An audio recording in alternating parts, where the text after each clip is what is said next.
The morning Dorothy Maddox buried her husband, the red dust of Caldwell County blew so thick across the cemetery that the preacher had to shout his scripture just to be heard above the wind, and not a single soul in attendance could tell where the earth ended and the sky began. That was the spring of 1878, and Dorothy was 29 years old, standing at the edge of a freshly dug grave with her two children pressed against her sides, and nothing in her heart but a hollow, aching silence that felt like it would never be filled. Thomas Maddox had been a good man. Not a great man, not a wealthy man, but a good one who worked his homestead with honest hands and came home each evening smelling of grass and leather, and the particular kind of tiredness that comes from hard and decent labor. He had been kicked by a horse, a senseless, sudden thing, and 3 days later he was gone, and Dorothy was left with 11-year-old Clara and 8-year-old James, 40 acres of dry Kansas soil, a leaking roof on the farmhouse, and a debt at Hargrove's General Store that amounted to $22 she did not have. She stood at that graveside in her black dress, the one she had sewn herself from wool that scratched against her throat, and she squared her shoulders and she did not cry. She had done her crying in the night, alone, with the children asleep and the prairie dark and enormous around her. There was no use in crying now. There was only the work of going on. Caldwell was a small town in the truest sense of the word, a main street with a handful of establishments, a schoolhouse on the eastern end, a livery stable, a church whose white paint was already peeling from the summer heat, and about 300 souls who knew each other's business with the thorough intimacy that only a small frontier town could produce. It sat in the southern part of Kansas, close enough to the Kishom Trail that the cattle drives brought commerce and noise through town each summer, and far enough from everything else that the winters felt like being marooned at the edge of the world. The most prominent man in Caldwell, indeed in all of the surrounding county, was a man named Harlan Briggs. He was 44 years old, and he had built his fortune in cattle and land over the course of 2 decades with a combination of sharp intelligence, harder negotiating, and a willingness to absorb smaller operations when their owners fell on desperate times. He owned 12,000 acres. He owned the grain storage. He owned a third of the mortgages in the county, including the note on Dorothy's land, which had been taken out by Thomas 2 years before his death to buy seed and equipment after a drought year had stripped their savings bare. Harlan Briggs was not a cruel man by the standards of the time, but he was a calculating one. He had been widowed himself 6 years prior when his wife Eleanor died of a fever, and he had not remarried, and he had been watching Dorothy Maddox with a steady, patient attention for longer than was entirely appropriate. He waited 3 months after the funeral before he came to call on her. Dorothy was pulling weeds from the kitchen garden when she heard the hoofbeats of his fine bay horse coming up the dirt track that led to her farmhouse.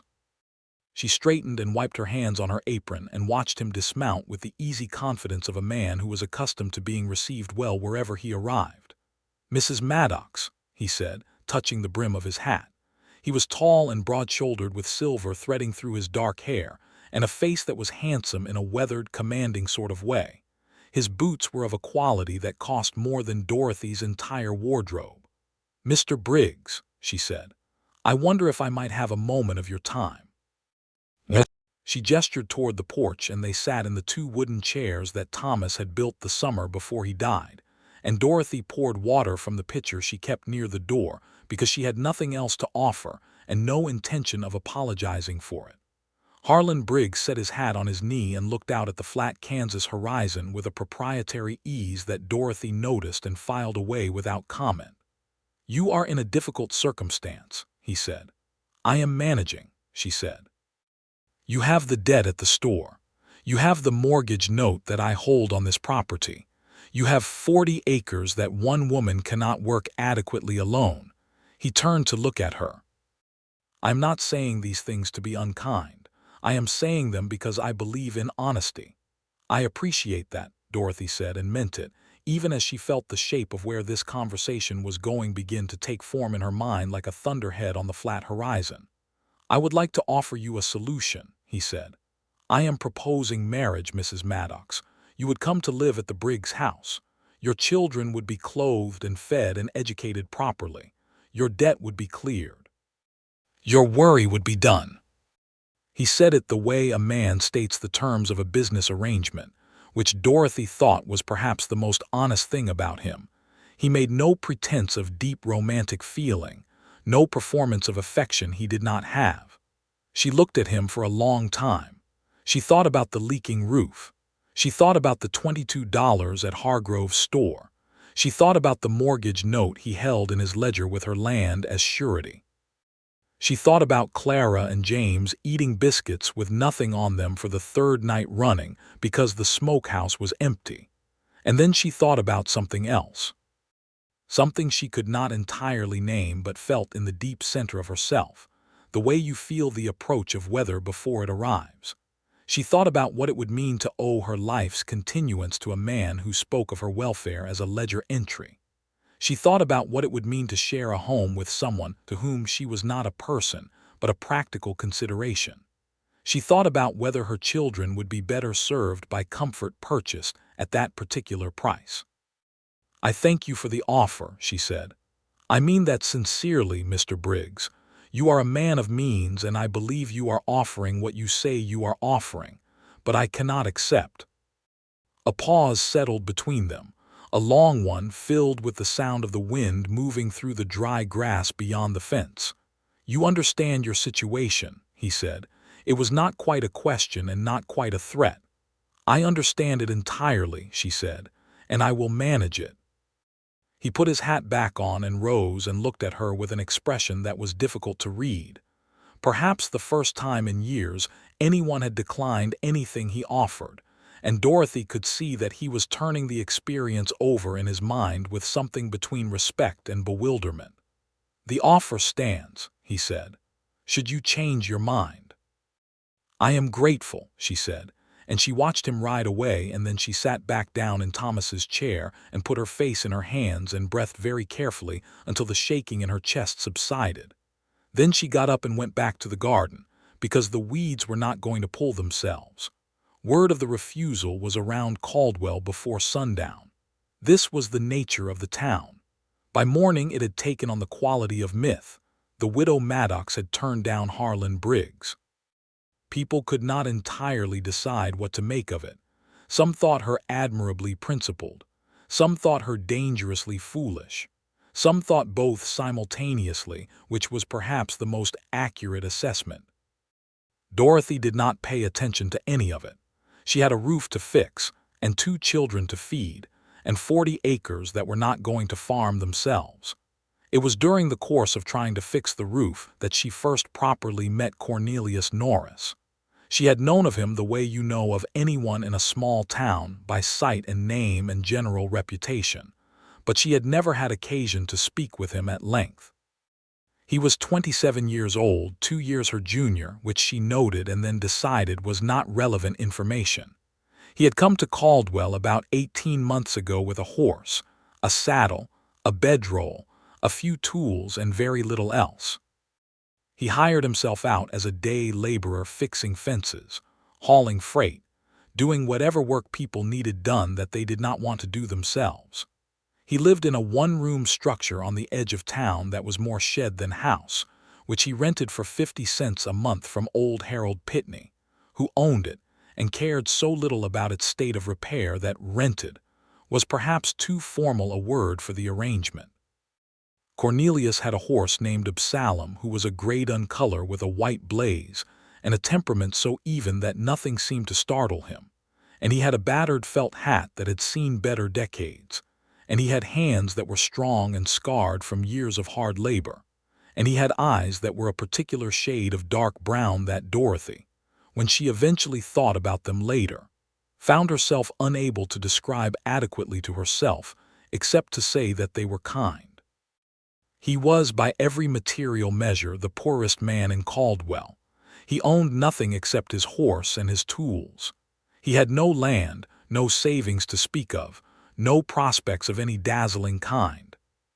He was, however, possessed of a reputation for honesty and reliability so consistent that people trusted him with their work even when they could not afford to pay him promptly. He never pressed them for it. He kept careful track in a small notebook he carried in his breast pocket, and he waited, and they always paid when they could, and he never once made them feel the weight of their debt to him, the way debt in that time and place so often felt like a stone pressing on a man's chest.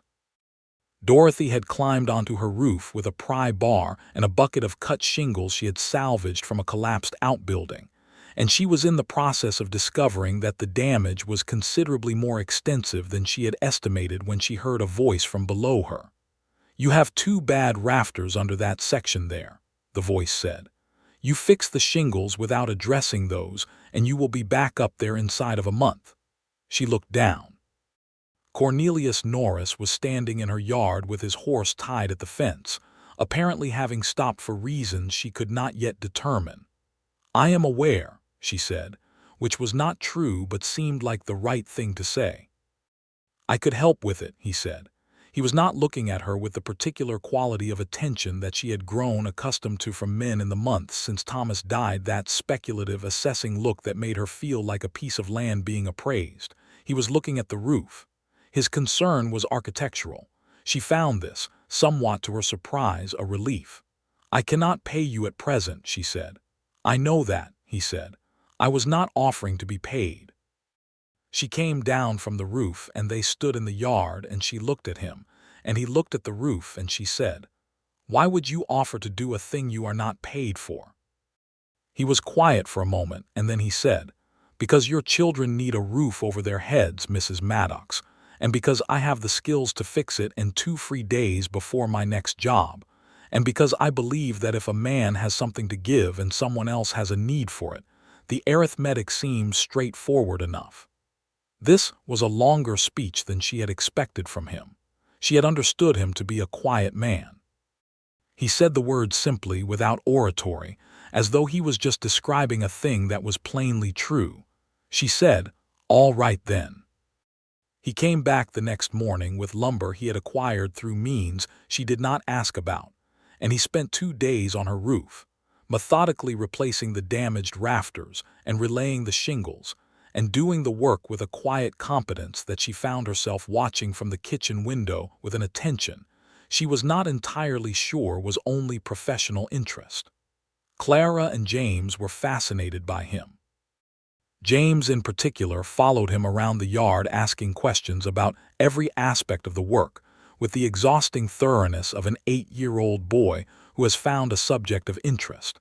And Cornelius answered every question with patience and precision, explaining the function of each tool and the reason for each step as though James's interest was entirely reasonable, and his own time was not a finite resource. On the evening of the second day, when the work was done and the roof was sound in a way it probably had not been since the house was first built, Dorothy cooked everything edible she had in the house, which was not much, a thin chicken stew and the last of her cornbread. And she set it on the table and called him in, and they sat and ate, all 4 of them. And James told a long, elaborate story about a toad he had found near the creek. And Clara was 12 years old and therefore deeply concerned with appearing sophisticated, and therefore said very little but watched Cornelius with the careful appraisal of a girl who is deciding whether a person is trustworthy.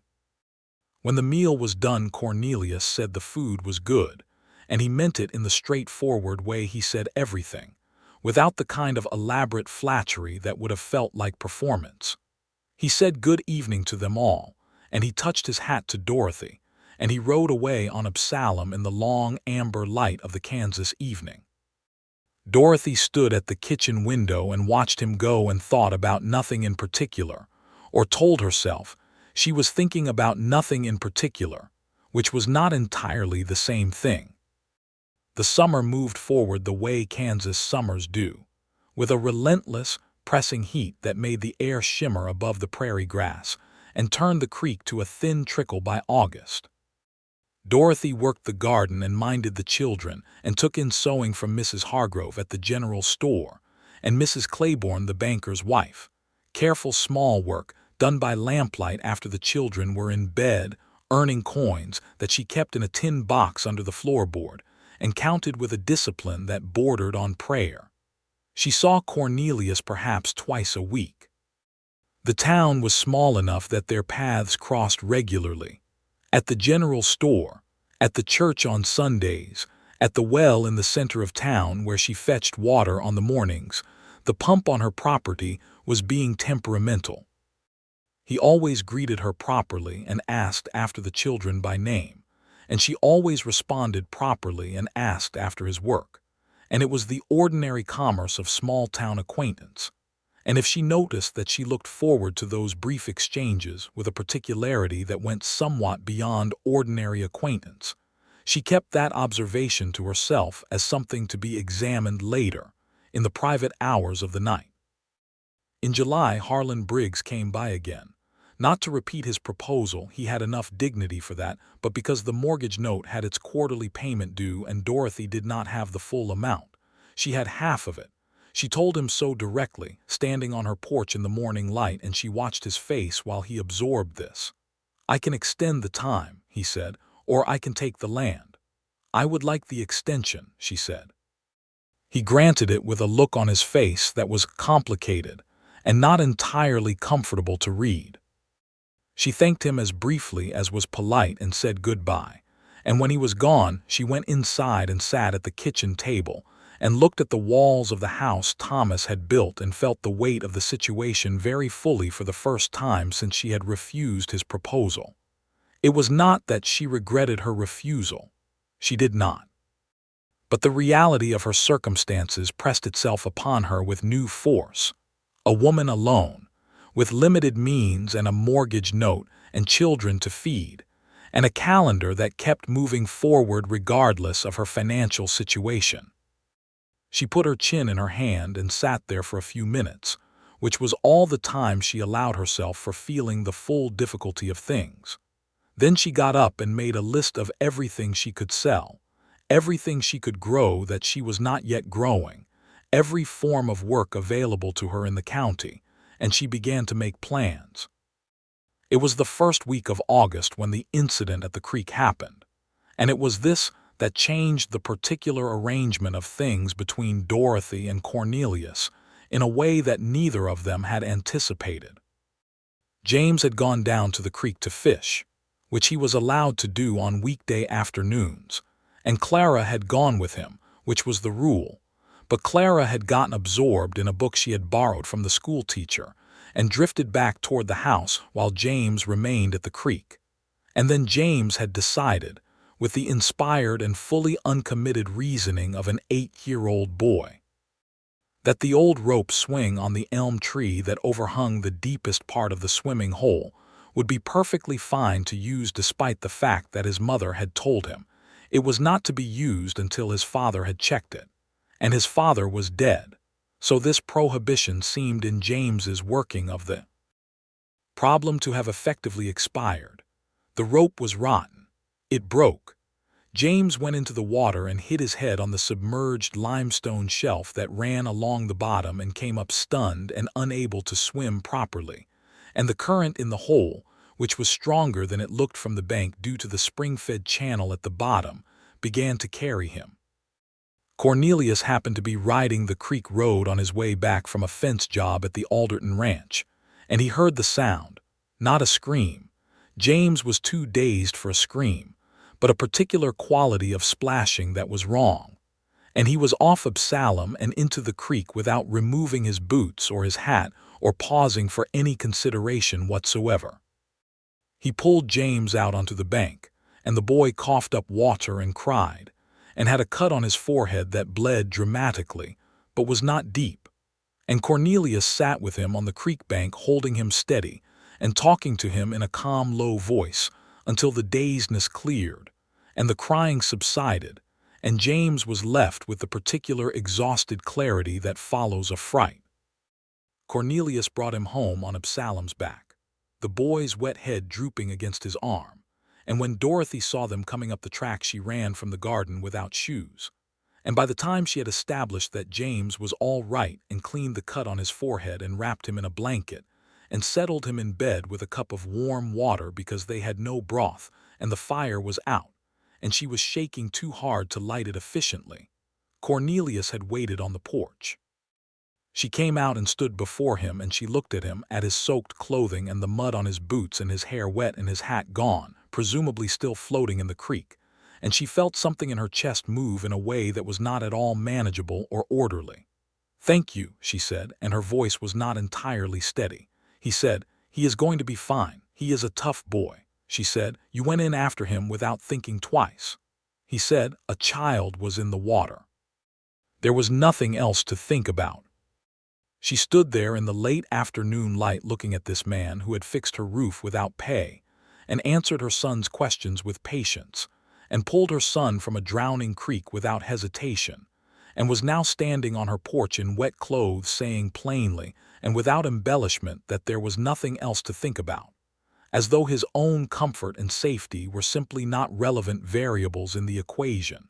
And she thought, "I know this man. Not the facts of his biography or the history of his life before Caldwell, but the essential nature of him. I know what he is made of." She said, "I cannot repay this." He said, "I do not require repayment, Mrs. Maddox." She said, "I would like you to stay for supper." He stayed. Clara made cornbread because she was old enough to do that, and Dorothy made beans from what she had in the pantry, and they all sat at the table again, the four of them. And the conversation that evening was quieter than the last time because James was still pale and tired, and Clara had been shaken by the knowledge that she had drifted away from the creek and what that had very nearly meant. And so there was a seriousness at the table alongside the ordinariness of the meal.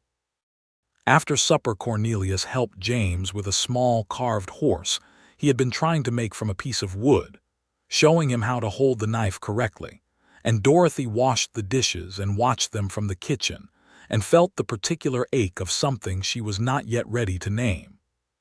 When he left that evening, Clara said, "He is a good man," in the tone of someone delivering a considered verdict, and Dorothy said, "Yes." And that was all either of them said about it, but it sat in the kitchen air like the warmth from the stove long after the fire went out. September came, and the quality of the light changed, and the heat broke at last, and the first of the cattle drives had come and gone through Caldwell, leaving behind a wake of noise and money and dust that the town absorbed and settled from like a river after a flood. Dorothy had sold half her kitchen garden surplus to the cook at the hotel on the main street, and she had taken 3 additional sewing commissions, and the tin box under the floorboard had grown to a level that made the quarterly payment on the mortgage nearly achievable. She and Cornelius had fallen into a pattern that neither of them had explicitly designed. He came by on Sunday afternoons, nominally to look at whatever needed looking at on the property, because there was always something that needed looking at, and they drank the coffee she could afford when she could afford it and water when she could not, and they talked.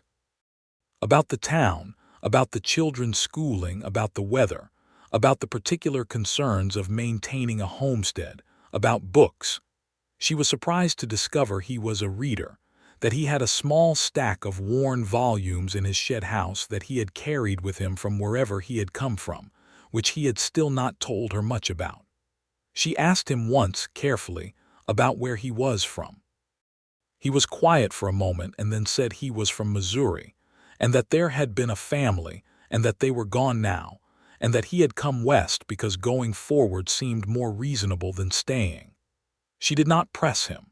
She recognized the particular shape of grief that some things leave behind, the way you recognize weather by the quality of the light, and she let him have his silence around it. He asked about Thomas once, also carefully, and she told him about the horse, the 3 terrible days, the morning at the end of those 3 days when she had sat at his bedside and watched him go. She told it plainly because that was how she had learned to carry it, with plainness rather than with sentiment, and Cornelius listened without interrupting, and when she was done he said, "He sounds like a man worth grieving." and she thought that was perhaps the most exactly right thing anyone had said to her about it. The autumn moved on, and things happened the way things happen in small frontier towns, with the texture of ordinary life threaded through with the occasional event that punctuates that ordinariness and makes it significant. There was the first early frost that killed Dorothy's last of the garden and forced her to recalculate her winter stores. There was Clara's success in the county spelling contest, which brought her a certificate and a tremendous personal satisfaction. There was James's continuing and enthusiastic friendship with the carved horse that was now almost finished, which he had named Lieutenant, for reasons known only to himself. And there was the night in October when the temperature dropped sharply and unexpectedly and Cornelius came by early in the morning, to find Dorothy trying to restart a fire with wood that was too green and smoke billowing back into the kitchen, because the flue was partially blocked. And he cleared the blockage and got the fire going, and then split the rest of her woodpile into proper lengths, because she had been splitting it too thick. And while he worked, Dorothy stood in the cold morning air and watched him, and felt the weight of something that had been building in her for months pressed so firmly against her chest, that she had to go inside and stand very quietly for a moment before she could trust her face. She did not say anything about it. She made coffee and they drank it at the table and talked about winter preparations, and he suggested she take the old tack room in the barn and insulate it with straw for the animals, because it was positioned to catch the heat from the barn better than their current arrangement.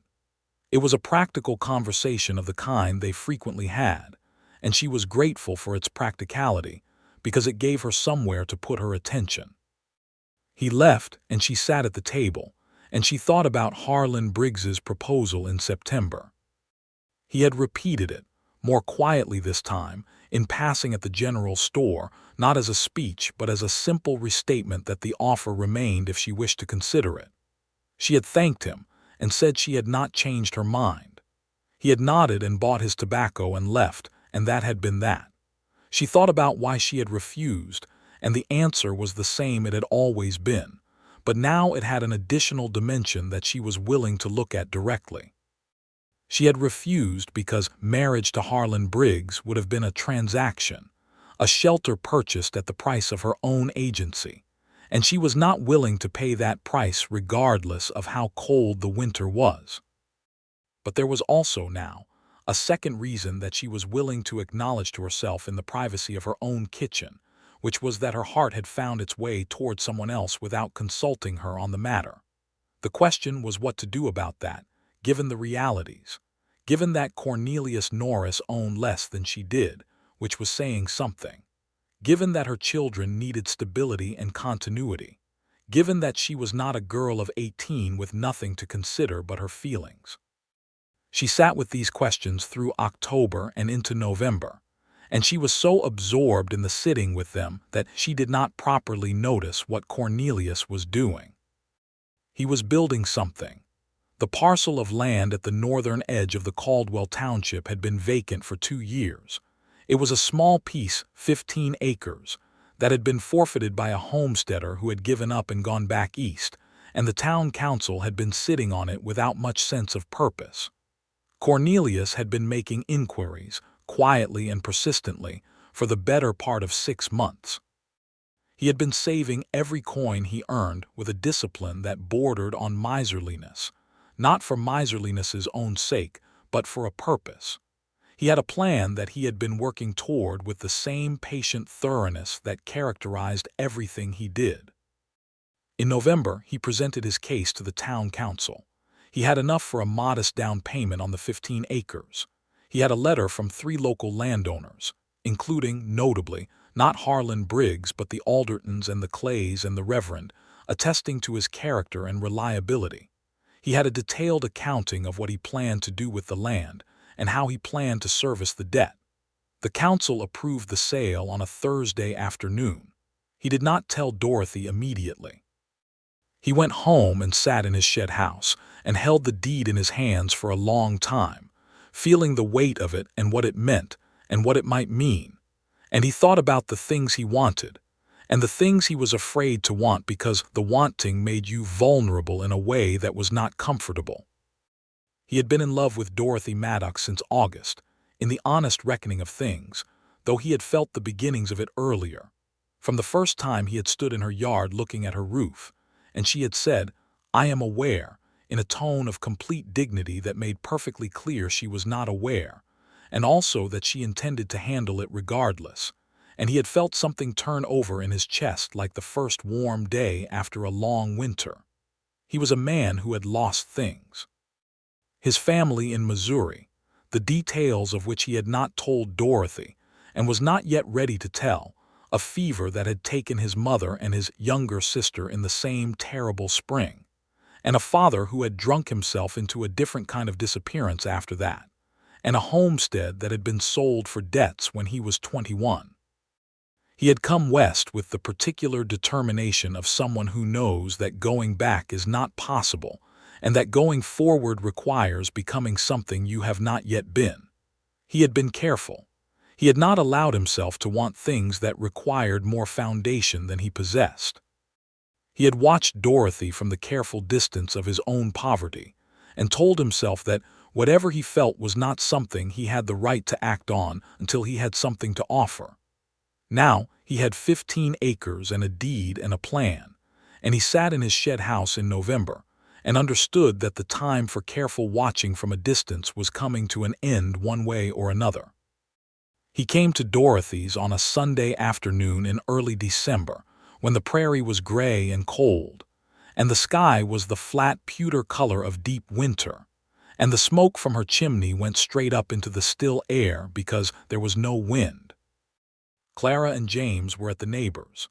The Parker children had invited them for the afternoon, and Dorothy was alone in the kitchen mending a shirt by the window light. She let him in and put the coffee on because she had coffee that week, and they sat at the table the way they had sat at the table on so many Sunday afternoons. But there was something different in the quality of the silence this time, something that had a weight and a waiting quality that she could feel across the table from him. He put his hands around his coffee cup and looked at them for a moment and then looked at her. He said, "I have acquired 15 acres on the north end of the township." She looked at him. She said, "The Hennessy parcel." He said, "Yes," she said, "that is a fine piece of land, the drainage is good." He said, "I know, I have been looking at it for some time with that in mind." A pause. The fire spoke in the stove. Outside, the wind had begun very faintly, moving across the prairie with the particular sound it made in winter, which was lower and more serious than the summer wind. He said, "Dorothy." It was the first time he had used her given name without the Mrs. before it, and the shift of it was something she felt in the length of her spine. He said, "I am going to say something, and I want to say it as honestly as I can, and I would like you to hear it before you say anything in response." She set her coffee cup down and folded her hands and waited. He said, "I know what I am. I have 15 acres and a horse and some tools and not much else in the way of material things. I know that is a very different proposition than what has been offered to you by others, and I know you have children to consider, and a mortgage that is a real and present concern. I am not a man who can offer you ease or security in the way that word is usually meant." He looked at her steadily, with that direct dark quality in his eyes that she had come to know as the particular way he looked at things he was serious about. He said, "But I love you.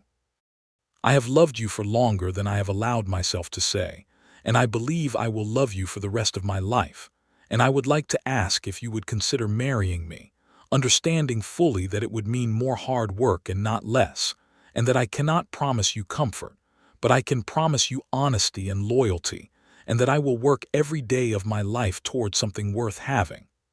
The kitchen was very quiet. Dorothy looked at him for a long time, and she thought about all of it.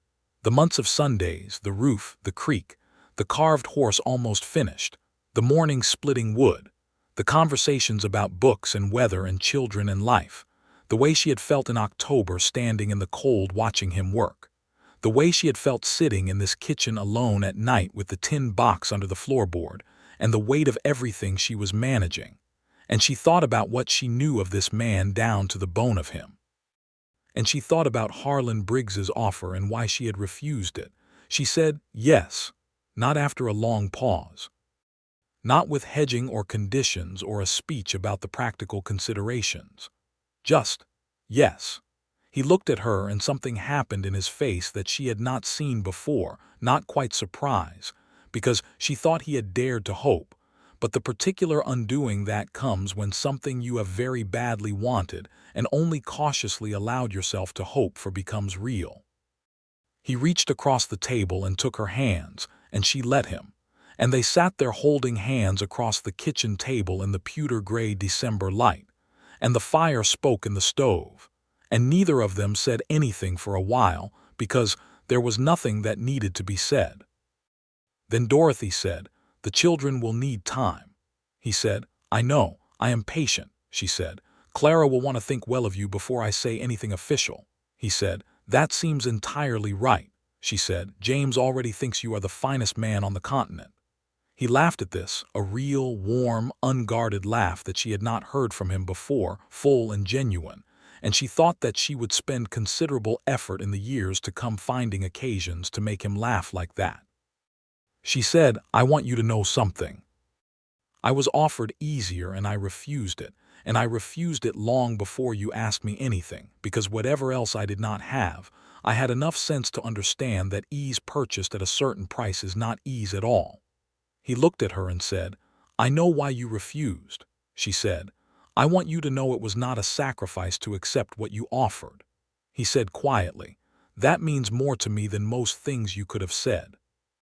That evening when Clara and James came home, there was no official announcement, but children are sensitive instruments, and Clara looked at Cornelius and then at her mother with the sharp discernment of a 12-year-old who has been paying close attention, and she said nothing at all, which was, from Clara, a form of approval. James asked Cornelius if he wanted to see Lieutenant, and Cornelius said he would like that very much, and they went out to the barn in the cold December air and James showed him the horse and Cornelius helped him add the final detail to the mane, and when they came back and James said to Dorothy in a very businesslike voice, "I think Cornelius should come to supper more often," and Dorothy said she thought so too. The winter was cold and long, as Kansas winters are. Dorothy made the quarterly mortgage payment in full. The sewing income and the garden money together had been enough, just barely, and she felt the particular fierce satisfaction of that. Cornelius began the work on his 15 acres, living still in the shed house in town but going out to the property on his free days to clear and plan and prepare the ground for spring planting. He took James with him sometimes on Saturdays, and James was beside himself with the importance of being useful, and Cornelius taught him the principles of reading a field and the theory of crop rotation with the same patient thoroughness he brought to everything. They were careful in town about the nature of things, which was the custom of the time. They were not formally betrothed, and Dorothy did not want the town's attention and speculation before she was ready for it. But people with eyes could see, and eventually people with eyes told people without eyes, and by February the general understanding in Caldwell was that something had changed between the widow Maddox and the laborer Norris, though nobody yet knew to what degree. Harlan Briggs heard about it, of course.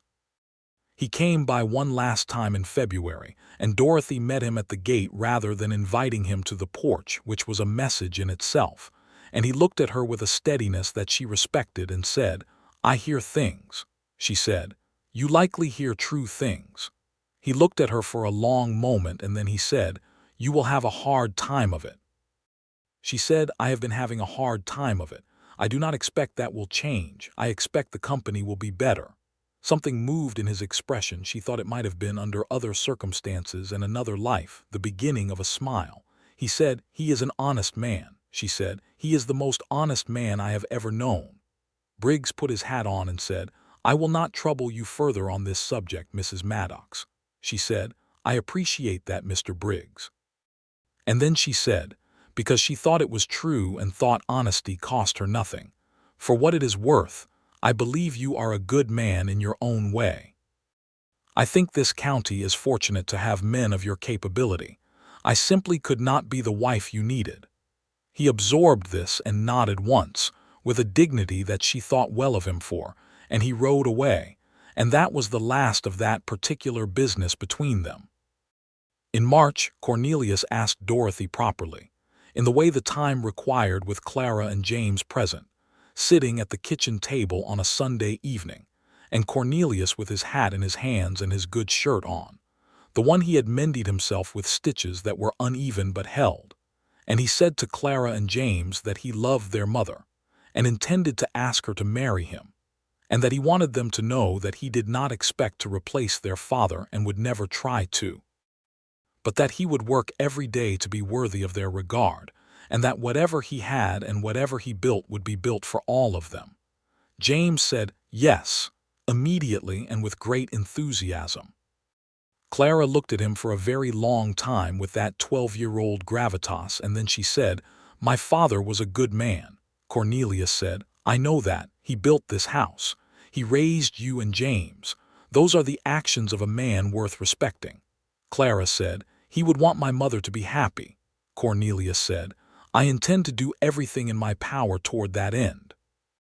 Clara looked at her mother, and Dorothy looked back at her daughter, and something passed between them, woman to woman, however young the woman, and then Clara looked at Cornelius and said, "Then I am glad." And that was the end of the formal consideration of the matter. The announcement in town was received with the range of reactions that all small-town announcements receive: warmth from the Reverend and his wife, and the school teacher, and the Aldertons, polite goodwill from most, some head-shaking from those who thought Dorothy was making a poor practical decision, and the kind of gossipy interest that is not quite unkind but is not entirely comfortable to be the subject of either. Dorothy did not concern herself with any of it. She was 30 years old, and she had buried a husband and raised 2 children alone, and refused a rich man, and managed a mortgage with a sewing needle and a kitchen garden. And the opinion of people who had not been present for any of that was not something she had energy to weight very heavily. They married in May, when the prairie was green and the cottonwoods along the creek were in leaf, and the sky was the particular enormous blue that the Kansas sky becomes in late spring, as though it has been holding its breath all winter and has finally exhaled. The ceremony was in the church with the peeling white paint, performed by the Reverend, attended by perhaps 50 people, and Dorothy wore a dress of blue wool that she had made herself over the winter months, not the black one, which she had folded away in the trunk with Thomas's things, not forgotten, not replaced, but set beside by the ongoing of life. Cornelius wore his good shirt, which he had remended with better stitches by that point, and a pair of trousers that were clean and pressed, and his battered hat hung on the hook by the church door, and his eyes when she came down the aisle toward him were dark and warm and full of something she recognized, because she felt it herself, the particular quality of arriving somewhere you did not know you were heading until you were nearly there. The Reverend read the scripture and said the words, and they said the words back to him, and when it was done Cornelius took her hands and looked at her and said, quietly enough that only she could hear it, "I will not waste this." She said, just as quietly, "Neither will I." James threw himself at both of them simultaneously in a way that was more athletic than ceremonial, and Clara hugged her mother, and then, after a brief private consideration, hugged Cornelius with a formality that was its own kind of warmth. The reception was a church supper in the yard outside, with food brought by half the town. It was the custom, and despite the head-shakers and the practical skeptics, the town showed up and brought pie and chicken and fresh bread, and the particular social generosity of people who understood that the building of a life was a communal enterprise. There was music from a fiddle played by old Hector Beaumont, who could make a fiddle do things that seemed to exceed what was physically possible, and there was dancing in the grass outside the church as the evening came on, and the fireflies began to appear in the creek willows. Cornelius danced with Dorothy with the careful concentration of a man who has some experience with dancing, but is taking it seriously, and she followed him easily because she had always had natural rhythm, and they moved together in the lantern light with the fiddle singing around them, and Dorothy thought, "This is the beginning." They had decided, practically, that they would live on Dorothy's homestead for the immediate term. It had the existing house and barn, and her mortgage was a reality that needed addressing, and Cornelius's 15 acres were adjacent enough that he could work both pieces of land as a combined operation. The plan was to grow their operation gradually, clearing more of the 15 acres each year, and eventually building a proper second structure and expanding the livestock, and over time to pay down both the mortgage and the note he had taken for the land purchase and arrive at something that was genuinely theirs. It was not a glamorous plan. It was the kind of plan that requires patience and sustained effort, and a tolerance for the gap between where you are and where you intend to be. But it was a real plan, built on honest assessment of their resources, and they both understood it and had both agreed to it. And there was in that shared understanding a kind of intimacy that Dorothy thought was more sustaining than any amount of romance. Though the romance, as it turned out, was also considerable. There is something about the intimacy of shared work that builds a particular kind of love, not the consuming, disorienting love of poems and songs, but a deep, root-level love that is also a friendship and also a partnership, and also an ongoing astonishment at the fact of the other person. They worked side by side through that first summer, and Dorothy learned things about Cornelius that she had not known. The way he sang to himself quietly while working, old hymns and folk songs in a baritone that was not polished but was real. The way he was patient with the animals to a degree that bordered on philosophical. The way he thought through problems by talking them aloud, testing his reasoning against the air. And the way he was with her children that made her heart do things she had no adequate vocabulary for. He was not trying to replace Thomas. He had meant that, and he held to it. He was simply himself with them, teaching James the things a boy needs to be taught, the management of tools and animals and land, the principles of being a person in the world. Listening to Clara the way Clara needed to be listened to, which was seriously and with the recognition that her thoughts mattered. Being present, being consistent, being in the quiet and unremarkable daily way someone they could rely on. James adored him with the complete and uncritical devotion that boys of 8 sometimes give to men who treat them with dignity and patience. Clara's feeling was more careful and more valuable for its carefulness. She came to trust Cornelius the way you come to trust something that has proved itself over time, and by the end of that first summer, she had begun to call him by his given name rather than Mr. Norris, which was the closest thing to a declaration Clara had in her. One evening in that first July, lying in the dark with the summer heat pressing through the windows and the night sounds of the prairie all around them, Cornelius told Dorothy about Missouri. He told her about his mother and his sister and the fever, and about his father and what had become of him, and about the loss of the homestead and the years of drifting from job to job and state to territory before he arrived in Caldwell.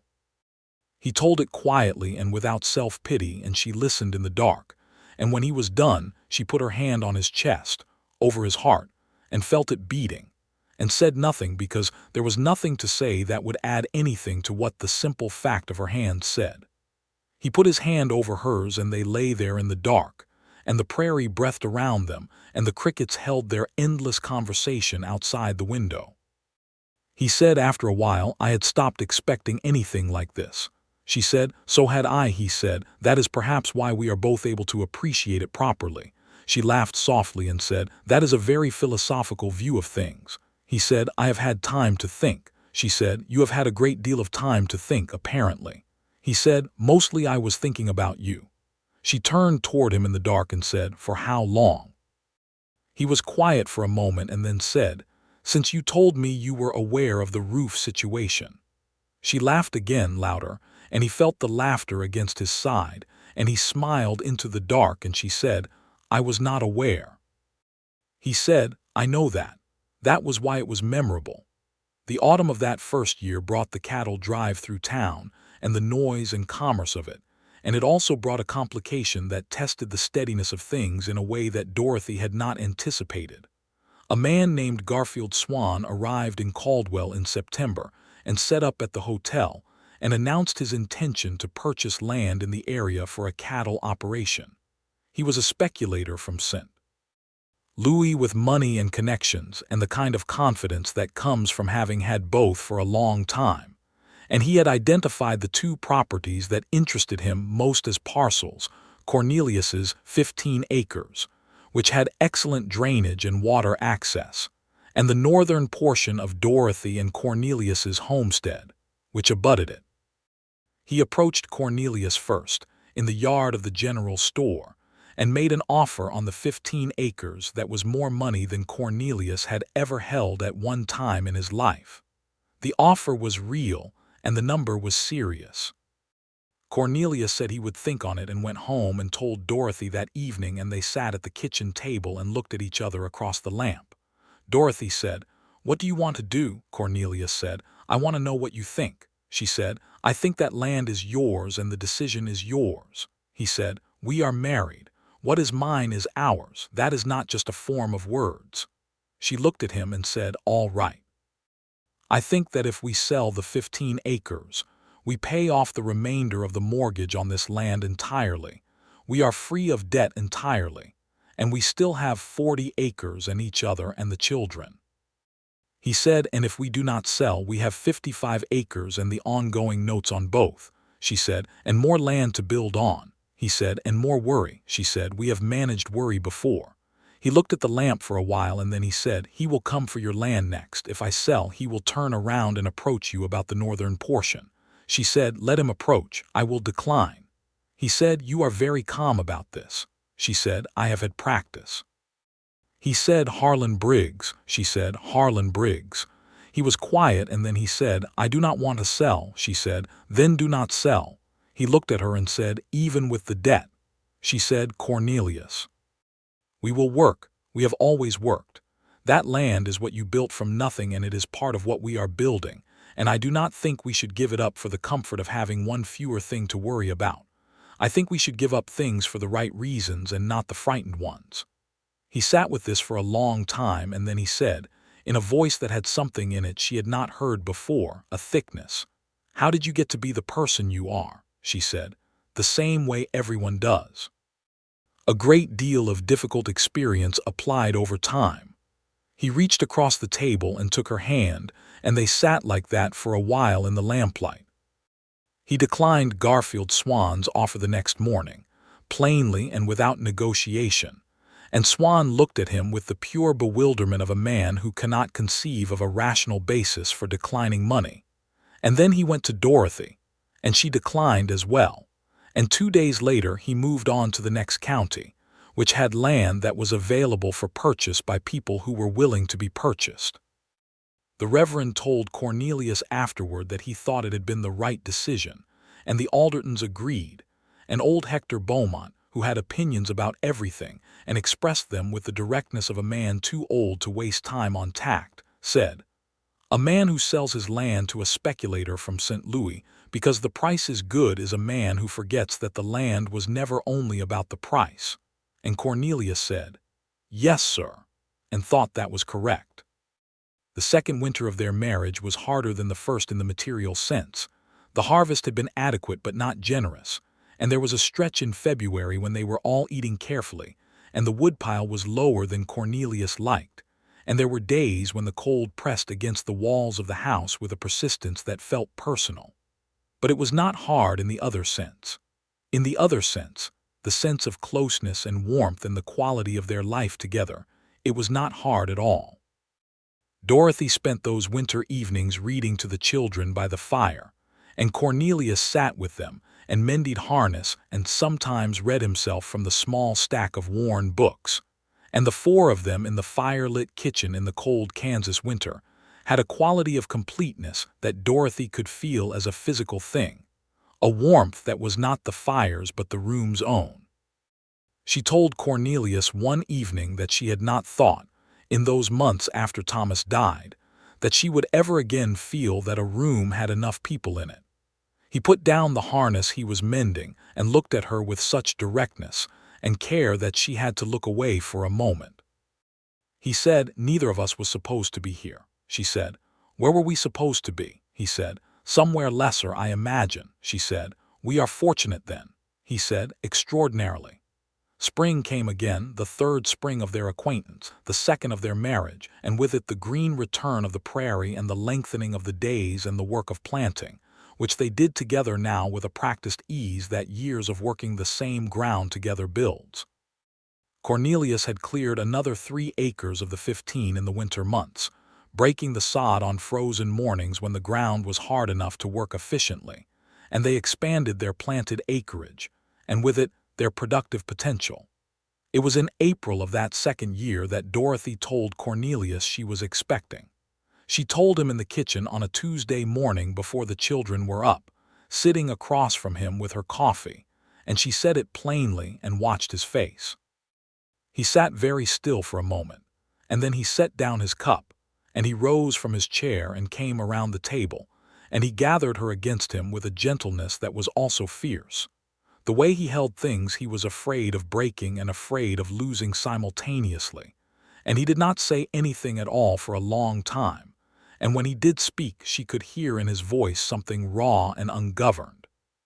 The sound of a man who has learned not to want things because wanting made you vulnerable, and is now confronting the fact that he wants this with an intensity that makes all his previous careful management of wanting seem like a very thin protection. He said, "Are you well? Are you all right?" She said, "I am very well." He said, "How long?" She said, "I believe since February." And then, because she found she wanted to say it aloud to someone who would receive it the way it deserved to be received, she said, "I am very happy, Cornelius." He said into her hair, "So am I more than I know how to say." She said, "You have said enough." He pulled back and looked at her face and touched her cheek with the back of his hand in that careful way he had, the way he touched things that mattered to him, and she covered his hand with hers. They told Clara and James at supper that evening. James processed this for approximately 4 seconds and then asked if it was going to be a boy, and when Dorothy said they did not know yet, James expressed the opinion, with considerable feeling, that it should be a boy because he had enough girls already, which was untrue as there was only one girl and she was his sister, and Clara informed him of this with some asperity. Clara herself said nothing immediately, which was her way. She helped with the dishes afterward and then came to find Dorothy in the front room and sat beside her and said, "Are you happy, Mama?" with the earnest directness that she reserved for important things. Dorothy said, "Yes, Clara, I am very happy." Clara said, "Good. Then I am glad." She put her arm through Dorothy's and they sat together in the evening quiet, and Dorothy felt the room full around her and thought again that she had not known it could feel like this. The summer of Dorothy's pregnancy moved forward with the particular combination of physical challenge and deep contentment that condition sometimes produces in women who are at peace with their circumstances. She worked as long as she was able and accepted help when she needed it without the fierce resistance that had characterized her independence in the earlier years, understanding now that accepting help from Cornelius was not the same as needing a man to manage her life. It was just what 2 people who loved each other did for each other, which was different in ways that mattered. Cornelius was attentive without being smothering, which was the precise calibration that she needed. He took the heavier of the field work upon himself and arranged James's help with various tasks in a way that made the boy feel indispensably useful, while ensuring that Dorothy was not overtaxing herself. And he did all of this without making it a subject of discussion or a demonstration of his care, simply incorporating it into the ordinary management of their days. The baby came in November, a boy, which was James's prayer answered, though he had the decency to receive this news with some appearance of magnanimity toward his sister. They named him Thomas Henry Norris, Thomas for the man who had built the house and Henry for the name Cornelius had been given by his mother, which was the name she had called him in the rare soft moments of his childhood that he could still reach if he stretched for them. Thomas Henry arrived in the world in the evening, after a labor that was long but not dangerous, attended by Mrs. Claiborne, who had some experience in these matters, and when Cornelius was finally allowed into the room and saw Dorothy sitting against the pillow with the infant in her arms and the exhaustion and the radiance on her face simultaneously, he sat down in the chair beside the bed and took her free hand in both of his, and his eyes were bright in a way that he did not try to conceal. Dorothy looked at him and thought, "This man came to my yard and looked at my broken roof and offered to fix it for nothing, and here we are." She said, "He has your hands." Cornelius looked at the infant's tiny clenched fists and said, "Those are very small hands." She said, "They will grow." He said, "Everything does." And then looking at her, "You are all right," she said. "I am excellent." He squeezed her hand and she leaned back, and Thomas Henry made the small snuffling sounds of new persons investigating the concept of air, and the wind moved over the prairie outside the window, and the lamp burned on the table. James was permitted a brief visit before bed, and held his brother with the rigid concentration of someone carrying something they have been told is breakable, and Clara held him with practiced ease and looked down at his face with an expression that was entirely unguarded in its softness. And Dorothy watched her daughter and thought, "You will be a remarkable woman." The years that followed settled into the rhythms that good lives in that time and place tended to settle into, the rhythm of seasons, of planting and harvest, of cattle in the summer heat and snow in the winter cold, of children growing and work accumulating and being done and accumulating again. It was not always easy. There were hard springs and harder winters, and years when the money was tight and years when it was tight enough to be alarming. There was a summer when a cattle disease moved through the county, and they lost 2 of their 3 animals and had to rebuild from there. But there was also the summer when the crop came in better than either of them had dared to predict, and they paid off the mortgage note entirely, and Cornelius took the paid certificate to the county clerk and came home and put it on the kitchen table, and Dorothy put her hand flat on it and felt the smoothness of the paper and the reality of what it represented. And they stood in the kitchen and looked at each other with the particular wordless eloquence of people who have been working towards something together for years and have arrived. There was the autumn evening when Clara, now 16, read one of her compositions aloud at the school's public exhibition, and Dorothy sat in the audience and heard her daughter's voice, clear and confident, speaking words that were entirely her own and entirely remarkable, and felt the swelling in her chest that parents know, the pride that is also a kind of grief at the speed of things and also a pure and uncomplicated joy. There was the morning James turned 12 and announced at breakfast that he intended to be a doctor, which had apparently been his private ambition for some time, delivered now with the gravity of an official declaration, and Cornelius said, "Then you will need to apply yourself to your schoolwork seriously." And James said, "I know, that is why I am telling you now." And Cornelius looked at Dorothy over James's head with an expression that said more than he could have put into words about the quality of the boy her first husband had left behind and the quality of what they were building together. And there was a December evening when Thomas Henry, now 3 years old and possessed of a personality that combined Dorothy's directness with Cornelius's patience in a combination that was entirely his own, pulled on Cornelius's hand and said, "Come look at the snow," with the urgency of someone who has discovered something important, and Cornelius lifted him up and carried him to the window, and they stood there together looking out at the white-covered prairie in the moonlight. And Dorothy came to stand beside them, and Cornelius put his free arm around her, and the 3 of them looked out at the snow together in the winter quiet of their home. She leaned against him and felt his warmth and the warmth of the child between them and the warmth of the room behind them. And she thought about the cemetery and the red dust, and the widow at the graveside, and the hollow aching silence she had carried from that morning. And she thought about how much living had happened since then, how much she had become someone she had not known she could become, and how much of that was the ordinary accumulation of days and how much of it was the man standing beside her with their child in his arms. She said quietly, "Look at all this." He said, "I am looking." She said, "We have built something." He said, "We have." She said, "From nothing."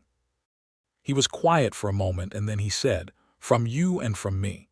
That is not exactly nothing." She laughed softly and Thomas Henry looked at her with great seriousness and said, "Mama, snow," indicating that the window deserved her full attention, and she turned back to look at the moonlit prairie and thought, "Yes, this is it. This is the thing. This is what all of it was for." In the spring of 1884, Caldwell had grown some, as frontier towns did in those years. There were more establishments on the main street. There was talk of a railroad spur that may or may not come to fruition. There were new families and new buildings, and the particular expanding energy of a place that has decided it intends to persist and grow rather than blow away. Dorothy and Cornelius's land was producing well. They had expanded to 60 acres total now, having purchased a small adjacent parcel when it became available at a price they could manage. And they ran cattle alongside the grain and the kitchen operation. And the 40 acres that had seemed like such a burden in the year of Thomas Maddox's death had become the foundation of something they had built carefully and together. Harlan Briggs had, in those intervening years, married a widow from the next county over, a composed, businesslike woman named Margaret Hayward, who Dorothy met at church functions, and found genuinely likable in the way that practical women of similar temperament sometimes find each other likable despite entirely different circumstances. Briggs and Dorothy encountered each other in the commerce of the town with regularity, and he was always proper and she was always proper, and there was between them the particular courtesy of two people who had each understood the other's position and declined to hold it against them. One afternoon at the general store he said to Cornelius in Dorothy's hearing, "You have a fine property out there." And Cornelius said, "We do," and Briggs said, "She always knew her own mind." And it was unclear whether this was addressed to Cornelius or to the air between them, but Cornelius said, "That is one of the things I admire most about her." And Dorothy, standing 3 feet away pretending to examine the fabric bolts, felt the tips of her ears go warm. Clara had by now become, at 17, a young woman of such notable competence and intelligence that the schoolteacher, Mr. Pemberton, had suggested to Dorothy that she consider writing to the Women's College in Lawrence about the possibility of further education, which was not a common suggestion in Caldwell in 1884, and represented a considerable opinion of Clara's abilities. Dorothy and Cornelius discussed it with Clara, all three of them at the kitchen table, and Clara listened with her careful listening face, and then said she wanted to think about it. And she thought about it for a week and came back and said she wanted to write the letter, and they helped her write it. James, at 14, was applying himself to his schoolwork with the focused intensity of someone who has a clear destination in mind, and is taking the most direct route available. He was taller than Cornelius now, and this surprised everyone, and he had a quality of composed certainty about him that Dorothy recognized as the particular inheritance of a child who has been loved consistently, and told the truth, and treated with respect. And Thomas Henry, at 5, was a personality all his own, curious and stubborn and surprisingly tender, with a habit of forming strong opinions about small things, and expressing them with a completeness of conviction that made the entire family regularly suppress laughter. He had decided this spring that he was going to be a horse doctor, an ambition he had apparently derived from a conversation with James about veterinary science, and he moved through the world accordingly. One warm evening in May, Dorothy and Cornelius sat on the porch after the children were in bed, as they often did in the good weather, with the prairie open before them in the late dusk, the fireflies beginning in the grass and the first stars appearing in the enormous sky. Cornelius said, "I have been thinking," she said. "This is not unusual," he said. "I have been thinking about what I had when I came here and what I have now." She waited. He said, "I had a horse and a bedroll and a capacity for hard work. And now I have," he gestured, and the gesture took in the house behind them and the land before them, and somewhere inside the sound of Thomas Henry's voice talking to himself in sleep the way he sometimes did, the small running narrative of his dreams. "All of this," he said. "You, Clara and James and Thomas, the land, a life that has the shape I would have wished for it if I had known enough to wish for it." She said, "You built this." He said, "We built this." She said, "That is what I mean." He looked at her sideways in the dusk with that particular look he had, the direct, dark look that was also a smile, and he said, "You know, when I came to look at your roof, I did not have any intentions." She said, "I believe you." He said, "I just thought the roof needed fixing." She said, "It did need fixing." He said, "And everything else was," he paused, looking for the right word. She said, "the best thing that happened to either of us." He said, "Yes, that." She reached over and took his hand, and they sat in the evening air with the fireflies rising in the grass and the stars coming fully into the deep blue sky overhead, and the world they had built together settled around them like something permanent, like something worth all the work it had taken, like something that was going to last. In the years that followed, there was more of everything: more work, more seasons, more growth in the children, who were the walking proof of what two people can make together, when what they are making is not just a life but a family, a true one, built from different materials and bound together by something that was not just circumstance but choice, daily and renewed. Clara did go to Lawrence, to the women's college, on a partial scholarship that her letter and her record at the Caldwell School had earned her, and she came back from her first year with a portfolio of writing and an expansion in her thinking that she wore with the characteristic Clara manner of not making a great performance of it but simply being it. She came back for every holiday, and she brought books, and she sat with Dorothy on the porch and talked about everything she was learning, and sometimes Cornelius sat with them and listened and asked questions that made Clara look at him with the particular appreciation a young person has for an adult who takes their intelligence seriously. And Dorothy watched these conversations and felt a fullness that she had no name for but did not need one. James, at 17, wrote a letter to a medical school in Kansas City, which was perhaps the most ambitious thing anyone from Caldwell had done in recent memory. He did not get in the first time, and he took this with an equanimity that indicated that he had considered the possibility and had a plan for it. And the plan was to take another year and a half and study harder and reapply, which is what he did. And the second letter came back with different news. And the morning Dorothy read it to him at the breakfast table, she had to set it down and press her hands to her eyes for a moment. And James said, "Mama," in the concerned voice of a 17-year-old boy who is not entirely sure whether he is witnessing happiness or distress. And she said, "I am fine, I am fine. Go get Cornelius." And when Cornelius came in from the barn, still pulling off his work gloves, she just handed him the letter and watched his face. He read it, and then he looked at James across the kitchen and said, "You are going to be a doctor," with a simplicity and a conviction that James would remember for the rest of his life. And James said, "Yes, sir," with a matching simplicity.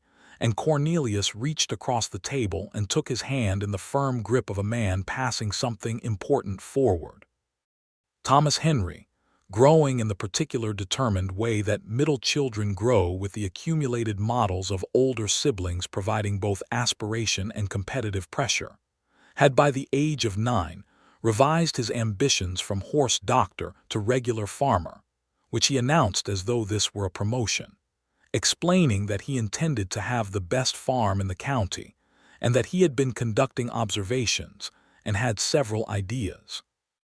Cornelius listened to these ideas with the same patience and seriousness he brought to everything that mattered to him, and Dorothy listened from the kitchen window, and the shape of the yard with the man and the boy standing in it in the afternoon light was something she photographed in her memory with the deliberateness of a person who knows what matters and tends it accordingly.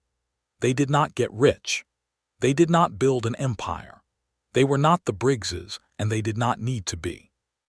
What they built was a working farm of 60 acres, sound in its construction and its operations, with cattle and grain and a kitchen garden, and a root cellar full enough each autumn to feel like security, and a house that had been repaired and added to over the years until it was a comfortable and real home, and children who were becoming people of substance and character, and a life between them of such consistent and genuine quality that Dorothy, looking back at it from the vantage of their 6th year of marriage, understood it to have been the thing she had not known she was waiting for during all the years of her first life. She told him this one evening, lying in the dark with the autumn wind moving outside and Thomas Henry asleep across the hall and the older children away, Clara and Lawrence and James in the dormitory of his pre-medical studies, and the house with that particular quiet that falls over a home when some of its people are elsewhere. She said, "I did not know this was what I was waiting for." He said in the dark, "What do you mean?" she said. "When Thomas died, those months after." "Even before that, I think. I did not know there was this specific thing that I was waiting for, because I did not know it existed. I only knew that what I had been offered was not it." He was quiet for a moment, and then he said, "I am glad you knew that much," she said. "So am I," he said. "I was afraid for a long time that I had come too late," she said. "You came exactly when you were supposed to." He said, "I had an advantage. You already knew you did not want the comfortable version." She said, "Yes, but I did not know what I wanted instead. I just knew it was not that." He said, "What was it?" She said, "This.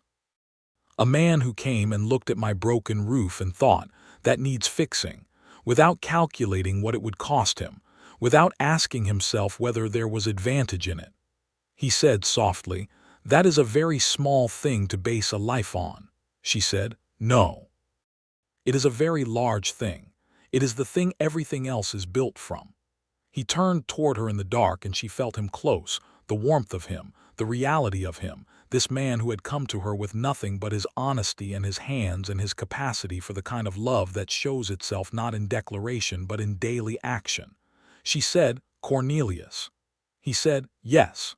She said, "I would do it exactly the same." He held her face in his hands in the dark, and she could feel him looking at her the way he looked at things that mattered, with that full and attending quality of care. He said, "So would I every single day of it." The prairie outside the window breathed in the night wind, and the stars were out in the enormous Kansas sky, and the farmhouse that Thomas Maddox had built and Dorothy Maddox had held and Cornelius Norris had come to, and they had together made their own, was warm and sound around them, and the life they had built from almost nothing was whole. In the years that settled after that, the good rhythms continued. Clara finished her studies in Lawrence and came back to Caldwell, and then to a teaching position in a neighboring county. She taught reading and composition, and instilled in her students the same quality of rigorous thought that had been instilled in her, and she was spoken of with the same admiration her own teachers had spoken of her. She found in the fullness of time a young man of good character named Robert Heller, a surveyor with a careful mind and a dry humor, and when she brought him home to meet Dorothy and Cornelius, Dorothy watched the way he looked at Clara and thought, "Yes, that is right."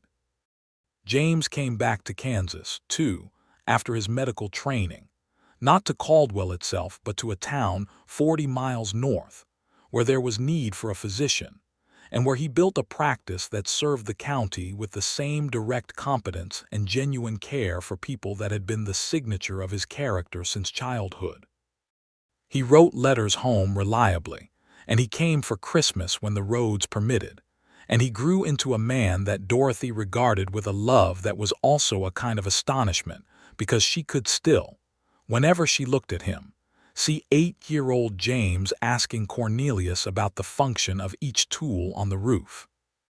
Thomas Henry did not become the best farmer in the county precisely, but he grew into a young man of considerable capability and steady humor, who worked the land with genuine love for it, and had the particular quality of relationship with the soil that Cornelius had always had, a patient, intuitive understanding of what the land needed and what it would give. He was 18 when Cornelius first formally worked with him as a partner rather than as the boy helping his father, and the day Cornelius said to Dorothy that Thomas was ready to take on his share of the operation as an equal participant, Dorothy put down the dish she was drying and looked at her husband and said, "You have done well with him." Cornelius said, "He did the work. He stopped." She said, "You were there." He said, "I was there." She said, "That is everything." He looked at her with the look she knew as his most serious and most unguarded, and he said, "I have been trying to be there since I was 27 years old and standing in your yard looking at a broken roof." She said, "You have not missed a day." He said, "I intend to continue." She went to him and put her arms around him in the ordinary kitchen light of a late afternoon. This woman who had been a widow and had refused comfort and found something better and built something real. And this man who had come west from loss with nothing but his honesty and his hands. And they stood together in the kitchen of the house they had made their own. And the light came through the window the way it always had, warm and slanted and golden on the floor.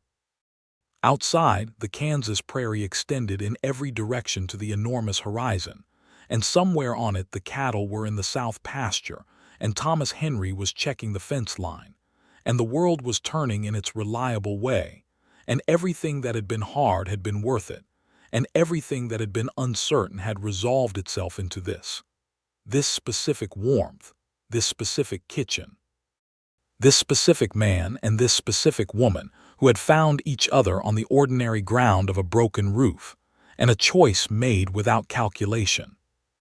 The wind moved through the cottonwoods along the creek, and the prairie grass bent and straightened, and the house was sound and the life was full, and it was enough, more than enough. It was everything. Dorothy Maddox, who had been Dorothy Norris for going on 9 years now, stood in her kitchen with her husband's arms around her and listened to the wind on the prairie and thought, "Yes, this is the shape of it. This is the whole of it.